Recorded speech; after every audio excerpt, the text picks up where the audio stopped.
C'est un roman bouleversant dont on va parler ce soir, tiré d'une histoire vraie, la vôtre. Mina Fadli, bonsoir. Bonsoir.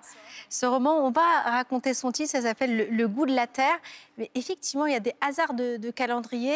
Vous êtes né de parents marocains, c'est une histoire marocaine. Oui. Le calendrier veut que ce soir, le Maroc s'est qualifié en demi-finale de la Coupe du Monde. Elle affrontera donc la France mardi. Comment vous vivez ce moment historique ? Un événement historique, en effet. Moi, je m'intéresse très peu au foot, mais il s'avère que là, depuis que l'équipe marocaine a passé le quart de finale, c'est un événement historique pour le Maroc, mais j'ai envie de dire pour tous les pays africains. Et qu'elle affronte la France, finalement, c'est deux équipes qui vont s'y retrouver. Peu importe, j'ai envie de dire qui gagne, parce que dans mon cœur, les deux sont extrêmement importantes. Donc, je suis heureuse pour le Maroc, heureuse pour la France, bien sûr. Même si pour la France, voilà, elle a déjà gagné deux Coupes du Monde. Mais pour le Maroc, c'est un moment historique. Alors, c'est vrai qu'aussi pour la deuxième ou troisième génération de l'immigration, l'histoire du Maroc, elle est parfois peu connue. On y va pendant les vacances, on connaît sa famille. On essaie de gérer la langue, c'est pas forcément évident. Et puis, on l'a vu d'ailleurs pendant cette Coupe du Monde. Et votre ouvrage, il est absolument sublime. C'est l'histoire de votre père, qui il y a une dizaine d'années, un jour de mai 2020, va vous faire une demande très particulière. Vous êtes dans sa cuisine en Normandie. Qu'est-ce qu'il vous demande ? Alors, il y a 10 ans, il me demande, comme ça, au détour d'un petit déjeuner, de l'aider à retrouver son petit frère qui a disparu dans le Maroc des années 40. Son petit frère qui a disparu à l'âge de 5 ans. Donc, quand il me fait cette demande, déjà, j'ignorais le fait qu'il ait eu un petit frère. Pour moi, il n'avait pas de petit frère. Vous n'aviez pas que des demi-frères. Non, je n'avais pas d'oncle du côté de mon père, en tout cas connu. Donc, j'étais assez surprise par sa demande. Et ça arrivait à un moment donné où aussi Internet prenait beaucoup de place dans sa vie. Et il s'est dit comme ça, peut-être qu'avec Internet, on peut retrouver des personnes. Alors, vous allez commencer votre quête dans les archives familiales, à interviewer évidemment les survivants, notamment ma grand-mère maternelle. Grand-mère maternelle, qui vous amène, et le livre commence dans cette période particulière du Maroc. On est dans l'Atlas marocain, on est dans les années 40. C'est une vie très difficile où votre père va vivre la famine. Son père, lui, est envoyé à la guerre auprès des forces françaises. Sa mère est seule, l'élève avec son frère. C'est de là d'ailleurs qu'est tiré ce titre, Le goût de la terre, vous nous racontez ? Oui. Alors, moi, j'ai découvert cette période de famine qui a traversé le Maroc et qui a traversé d'ailleurs de nombreux pays au Maghreb, mais encore plus dans les montagnes de l'Atlas, parce que mes parents donc, sont berbères du Haut-Atlas. Et dans ces montagnes, il n'y avait plus rien à manger. Mais quand on dit plus rien, c'était plus rien.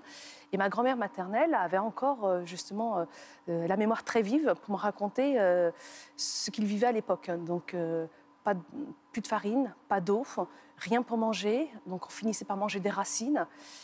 Et voir, quand il n'y avait plus rien, de la terre. D'où le goût de la terre, parce qu'on retrouve une scène de ces garçons. Mon père m'a confié cette scène dans la cuisine en Normandie, où il s'est retrouvé dans un trou avec son petit frère à manger de la terre. Sa mère doit partir à des kilomètres, on est à 30 kilomètres à pied de la ville la plus proche. Pour éviter que ses enfants soient à la merci des animaux sauvages, elle les met dans une sorte de puits qu'elle recouvre. Au début, ils attendent et puis ils ont très peur. Et puis, ils finissent par gratter les parois pour se nourrir. Et ce goût-là, votre père ne l'oubliera pas. Cette mère va être obligée de vendre ses enfants. Son mari revient de la guerre, va mourir assez rapidement. Elle se retrouve assez désœuvrée. Et elle va vendre le petit, puis votre père.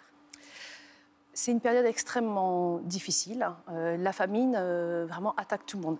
Il ne reste plus rien. Il reste plus rien. Et quand il ne reste plus rien, bien, on veut sauver les siens. Et il lui reste que ses 2 enfants parce que son mari vient de mourir. Alors qu'il revenait du front, les épidémies ont ravagé tout le monde. Oui, vous parlez de charniers où les familles entières dans les montagnes sont ensevelies. Les corps... Une puanteur dans ce charnier. Et elle veut sauver le petit. Donc, elle va l'échanger, en effet, contre 1 kilo de farine. Elle va vouloir faire la même chose avec votre père. Et heureusement, sur cette place de marché, un membre de votre famille va assister à cette scène. Et c'est votre grand-mère qui va courir après votre père et va le récupérer. Sa grand-mère, la grand-mère de mon père, qui va le récupérer et qui va le garder derrière. Donc, les 2 garçons sont séparés à partir de ce moment. Le petit frère qui part pour être vendu ailleurs et mon père qui retourne chez sa grand-mère maternelle et qui va être élevé un peu par elle avant qu'il ne parte lui aussi. Votre père qui, quand voit son petit frère partir, lui fait la promesse qu'il reviendra le chercher et qu'il le trouvera. Vous imaginez dans ce roman qu'il y a une rencontre et qu'il le retrouve. Ça ne va pas être le cas. Cet enfant, votre oncle, vous ne l'avez pas retrouvé. votre père va être élevé par une tante magnifique. Il y a des femmes extraordinaires dans cet ouvrage. Elle est une figure de la résistance, de l'indépendance marocaine.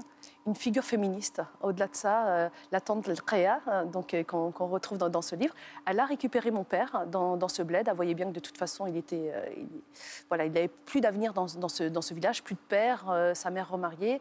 Donc elle le récupère et elle l'emmène avec elle à Casablanca. Et de là, mon père va vraiment s'émanciper et découvrir une nouvelle vie. Donc il va être accompagné par cette tante. Il va devoir apprendre l'arabe parce qu'il parle le berbère. Exactement. Et au Maroc, tout le monde ne parle pas arabe.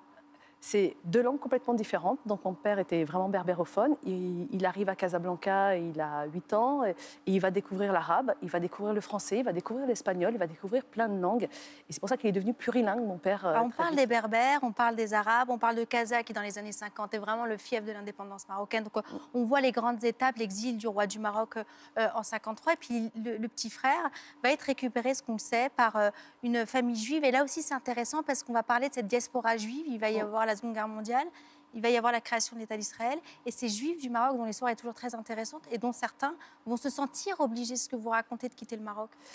C'était des Marocains avant tout. Ils étaient juifs, mais c'était des Marocains berbères. Dans les mêmes villages, en fait, on retrouvait des berbères musulmans et des berbères juifs. Et c'est une famille juive qui va le récupérer. Donc, ce sont les témoignages que j'ai récupérés.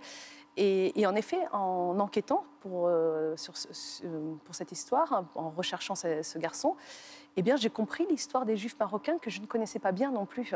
Donc, en effet, création de l'État d'Israël, donc la peur qui commence à arriver, la lutte pour l'indépendance. Donc, à un moment donné, les Juifs du Maroc qui sont appelés à quitter le Maroc pour partir vers Israël ou d'autres États d'ailleurs, parce que certains partent pour le Canada, les États-Unis, on les retrouve Vous partout. avez là un ouvrage extrêmement dense. On pourrait en fait en parler tout du long, tellement en fait c'est haletant, c'est presque un scénario de film. Votre père va vouloir traverser la Libye pour aller le chercher éventuellement en Israël. Il sera arrêté, il va ensuite arriver en France. Je ne conseille qu'une seule chose, c'est de le lire. Ça s'appelle Le goût de la terre. C'est une maison d'édition lyonnaise qui s'appelle M+ Édition. C'est dans toutes les bonnes librairies. Merci beaucoup Mila Fadli d'avoir été notre invitée. Merci beaucoup Myriam, merci.